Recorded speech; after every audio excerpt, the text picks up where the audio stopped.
Just a quick video here to captivate people's attention. As you see, I am in Las Vegas, Nevada. I'm going to tell you right now, we're going to discuss the white numbers of Las Vegas. They say the white numbers are 60%, right? I think that's total horseshit. The white numbers are not 60%. That's just because certain Latinos check white. That's the only reason. The thoughts of 60% of Vegas, the actual Las Vegas being white, is a joke within itself. 25% of the residents are actual whites, I think.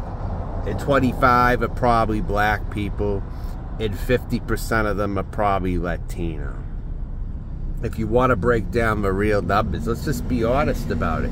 And if we want to break it up more, we should make 25% Mexican and 25% Native American. This way you got all four of them representing 25%. That's the real percentages of Las Vegas. 25, 25, 25, 25.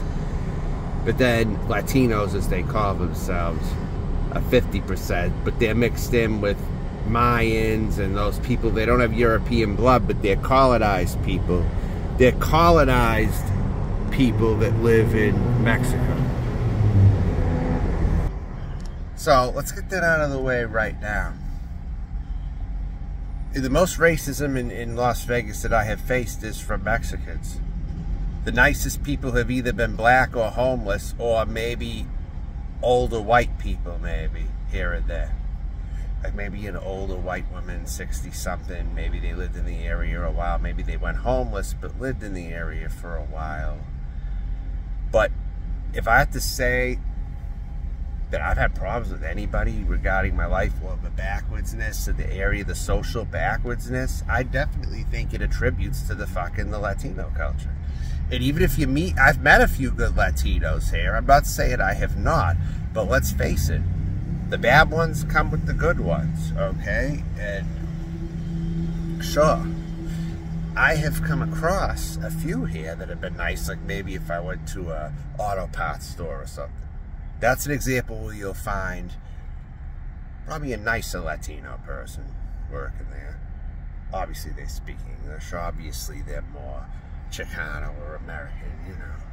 I'm telling you right now, the image of Mexicans that you see as gangland on TV, that isn't what I'm talking about here. I'm not talking about the gangbangers like the Stand and Deliver. I'm not talking about that crap.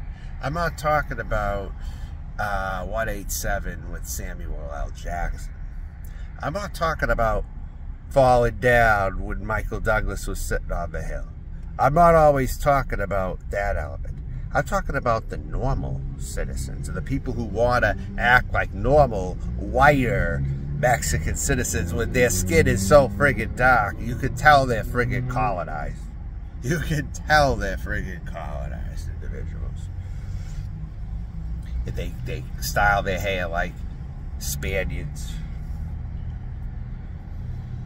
They're actually, they overcompensate more than the Hispanic, the Spaniard Mexicans. When I think of a Mexican, I'll tell you what I think of. When I think of a real Mexican, I think of somebody like, maybe like a Nick Abbott in features. I think of, when I think of a real Mexican, I think of someone who looks Portuguese.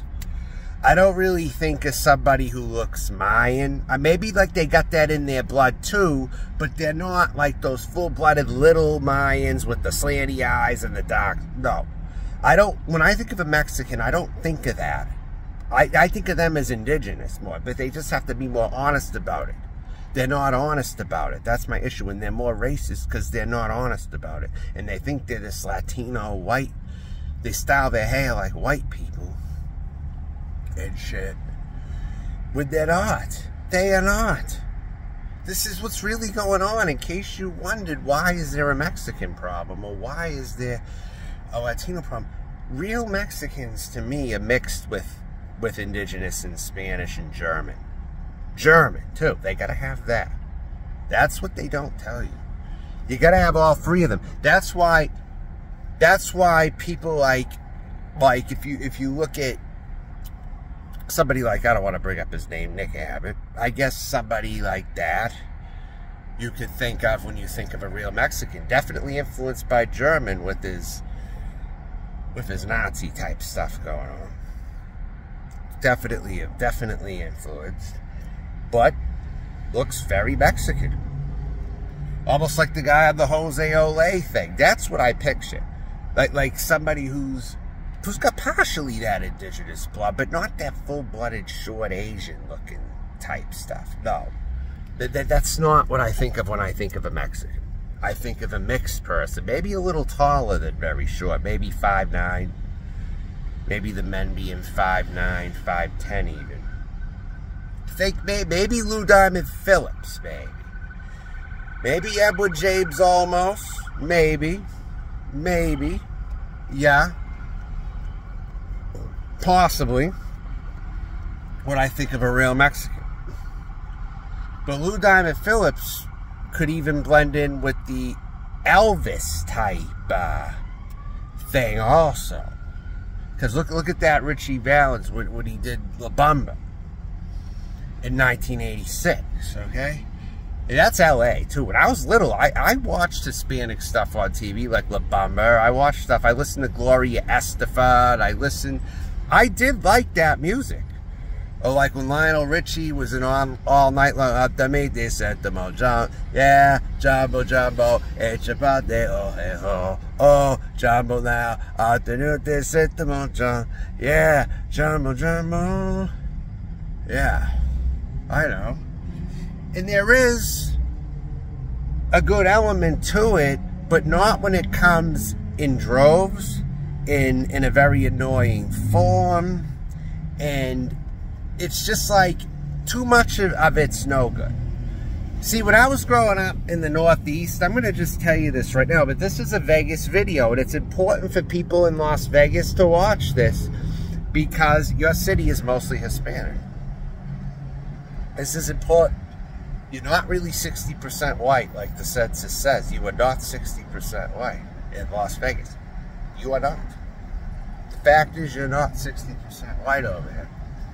I see it in the streets every fucking day. There's no way 60% of the city is white. You gotta be joking. You gotta be fucking joking. This is like Mexico right here. This is like Mexico. It is like Mexico. Tell me this ain't like Mexico. Real Vegas, tell me that ain't like Mexico. Tell me that ain't. Taqueria El Paisano. Yeah, take a look at that, huh? Take a look. But my point is, when I was growing up in the Northeast, Mexican food was such a novelty because we didn't have it. I come from a time where we didn't have any of that, and it was considered a novelty. Keep your people a novelty.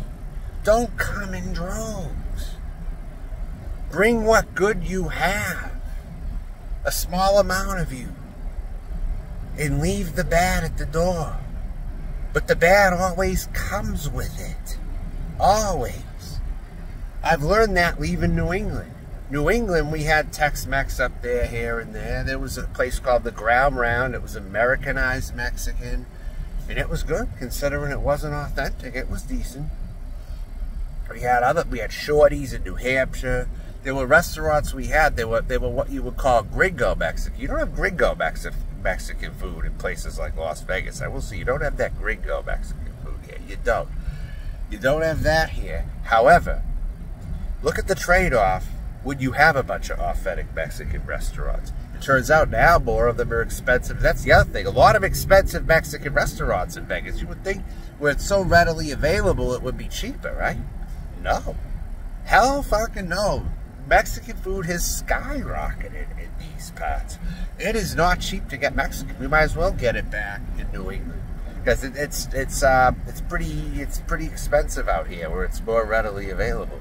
And not every place is great either. They're not. You just got to find the good places that cost less. But I'm going to tell you right now, Las Vegas is not, my whole point of the city is Las Vegas is not as white as people were believing that it is. It's a sham. What people are being told, Las Vegas is 60% white. They see the Elvis culture. They see certain people chooching on the streets of Las Vegas. They get a white view of it. It ain't white. It isn't that white. Just 25% of the people are white, if that, and black people. 20, over 20% each.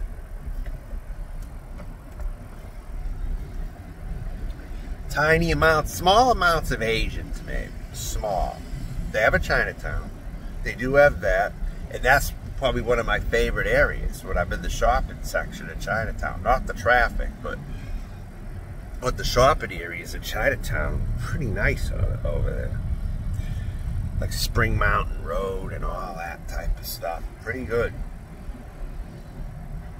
You can get Filipino food over there, it turns out. There's a place that's Filipino fast food or something. There's actually a debate if Filipinos are Latino also. There's actually a debate on that. I didn't watch that video, but they were talking about that. Possible.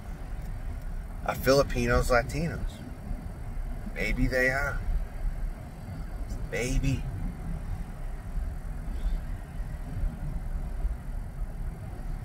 But anyways, I'm going to say right now that, yeah, Las Vegas, it's not as white as you were told it is, and Mexican food's more expensive than you'd think. For a place where it's readily available, there's a lot of that, and that's the other thing.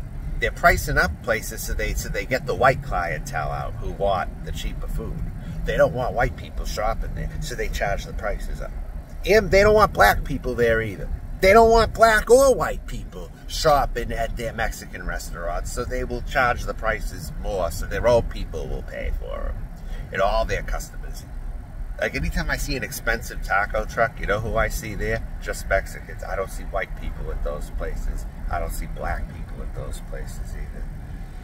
Whenever you see an overly expensive, not a cheap food cart, but an overly expensive one with the lunch plates at 12 bucks, the cheapest, at a fucking food cart, it's going to be exclusively Mexican every single fucking time.